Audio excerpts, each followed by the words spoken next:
It's been 22 years since I was sold into these godforsaken hills. This August, my son, Caleb, is finally getting out of the hollow. Old Mama Boone unlocked the heavy iron shackles around my ankles, and for a split second, I thought I was free. I thought I was finally leaving. But my son, my own flesh and blood, just looked down at me and sneered, "Where the hell do you think you're going, you old bitch? You think you can just run away?" When Caleb brought that acceptance letter from State University up the mountain, the whole damn Boone's Hollow went apeshit. It was like the second coming of Christ. Mama Boone and Daddy Boone wanted to slaughter a hog right then and there to throw a feast. Daddy Boone kicked open the rusted iron gate of the pig pen, the one that stood waist high. I was curled up in the mud next to the slop trough, shrinking into his shadow like a frightened rat. He let out a booming, phlegm-filled laugh, grabbing Mama Boone, who was cackling loud enough to shake the trees. "Tell me I ain't got vision, woman. Cost me an extra $50 to swap for a student girl back then, but look at the stock. Tender meat breeds good brains." "Shut your trap, you old bastard," Mama Boone spat, grinning. "My grandbaby getting a scholarship is pure Boone luck. It ain't got nothing to do with this lazy sow here. Now drag that hog out." Mama Boone bent down and unlocked my shackles. Click. Almost everyone who could walk in the hollow was coming to gawk. She couldn't handle cooking for 200 inbred hillbillies by herself. She needed the slave. I waited 22 years for that sound. The first year Big Earl trafficked me here, they slapped these 12-pound chains on me. They were originally meant for tethering bulls. The whole village gathered. I stood there in a tattered burlap sack that barely covered my ass, my legs caked in pig shit and mud,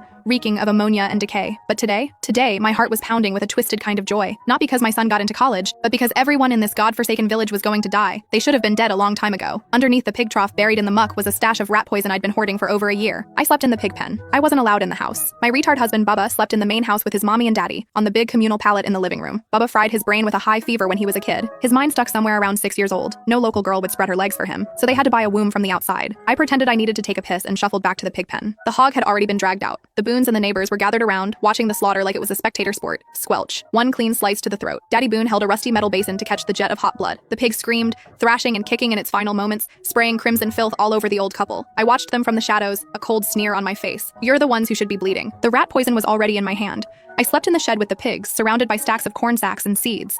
To keep the rats from eating the profit, the Boones scattered poison in the corners. The sound of rats shrieking and dying was the soundtrack of every harvest season. Every night after the harvest, I'd steal a pinch. I didn't dare take too much. If the rats didn't die off, Mama Boone would get suspicious. I used a corn stalk to dip just a little bit out, shaking it onto a corn leaf and wrapping it up tight, hiding it under the heavy wooden trough. Every time I moved, those damn chains would clank. I had to squat, holding the heavy iron links to keep them silent while I gathered the death powder. I was more terrified of Daddy Boone hearing the chains than I was of dying. Every night, I lived in fear. Fear of hearing him humming some filthy tune as he walked toward the pig pen. Fear of seeing him shirtless, fanning himself with one hand while unbuckling his belt with the other. The old beast's wrinkled skin, slick with greasy, stinking sweat, pressing against me. The memory made bile rise in my throat. I would